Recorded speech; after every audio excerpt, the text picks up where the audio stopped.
Ladies and gentlemen, SideStrafe here with another episode of the Strafing Run, and today we've got some Battlefield 3 goodness for you as per Battle Blog number 13. And if you don't know what the Battle Blog is, well, check out the link below because you're definitely going to want the high-res versions of the screenshots behind me. And Battle Blog is basically DICE's way of giving us some goodies, some screenshots, videos, behind-the-scenes information of Battlefield 3 as we wait for its release on October 25th. Now, what they've done today is given us 4 levels that we weren't aware of. Actually, one of which we were, which would be Operation Metro. And I won't talk about that one because we know plenty about it. But the other 3 that we didn't know much about, we do now. Now, let's start out with Operation Firestorm. And this one is basically the idea of a burning oil field within the desert scenario. And when you see it, it's hard to believe that this is in a video game. In fact, it looks quite like some of the footage we've seen from the Gulf War. And it's just incredible to behold. The Frostbite 2 is doing it great justice. Now, what's even more insane about this? Okay, because visuals aside, this is one of the largest maps within the game. Apparently, it's so large that you can fit 3 of the biggest map from Bad Company 2 within this one map. That's ridiculous when you think about what this gaming engine is capable of. On the PC, you're going to be playing with 64 people with vehicles and infantry. Oh my, this is ridiculously good. That's just incredible to think about that. And then also thinking about it running at a nice 50 to 60 frames per second. That's what engine technology is about, ladies and gentlemen. It's about creating a game engine that actually performs well and gives us this great feature set.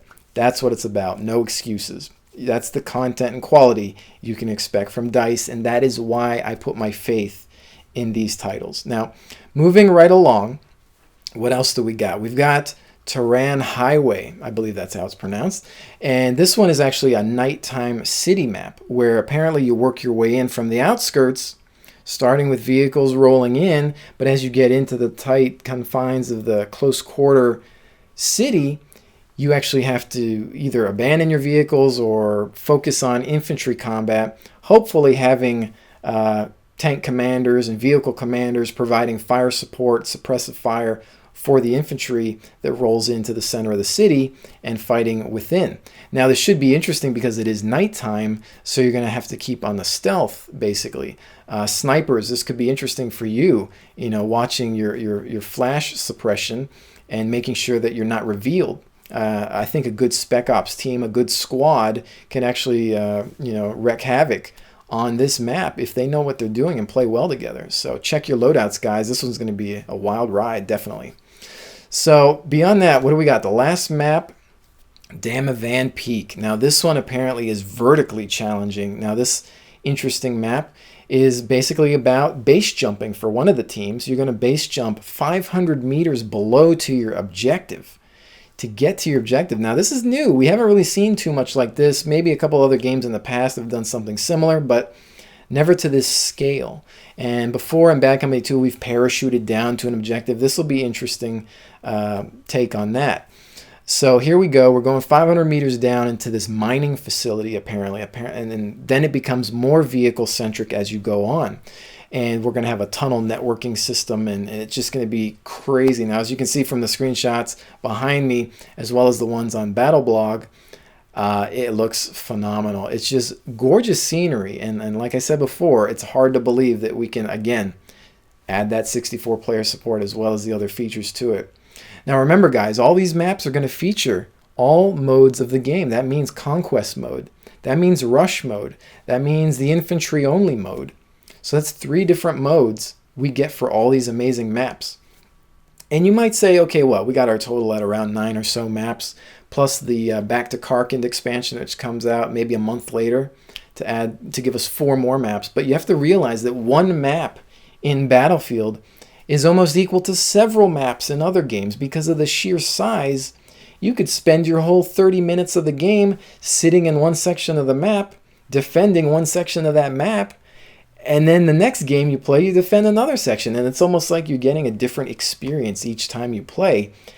And that is why we play Battlefield, because of the sheer size of this game, the scale of this game.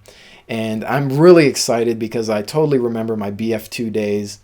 And I think that BF3 is just going to be a huge leap forward in terms of large scale combat. And these maps totally bring that to light. Now, anyway, guys, that has been it for Battle Blog 13 from DICE. Check back tomorrow, as I believe they're going to have 14, which actually reveals some more of the maps. Don't hold me to that, but October 14th should be the date. I believe they said they're going to release another Battle Blog.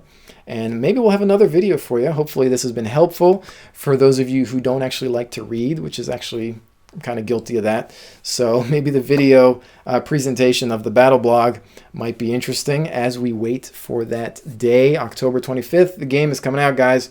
If you haven't pre-ordered, you have to, guys. Pre-order, guys. You're going to get Back to Karkin for free. You definitely want that, because that's going to have some amazingly remade maps, as well as some actually remakes of the weapons, some of the weapons that were featured within Battlefield 2. So you don't want to miss out on that content. Otherwise, you're going to have to pay for it later. It's totally going to be worth it. $60 well spent on a brand new title. This is no remake, no rehash. You're not paying $60 for something that should probably cost $30. This is the good stuff, guys. But anyway, hope you've enjoyed that. Don't forget to check out wildcards.tv. Got tons of information there. Got some exclusive Diablo 3 footage by Rurikon, as well as a new Minecraft series by Hengist, Mount Deliverance. You definitely want to check it out. Epically cinematic, guys. That's wildcards.tv. Anyway, guys, this is SideStrafe. Peace out.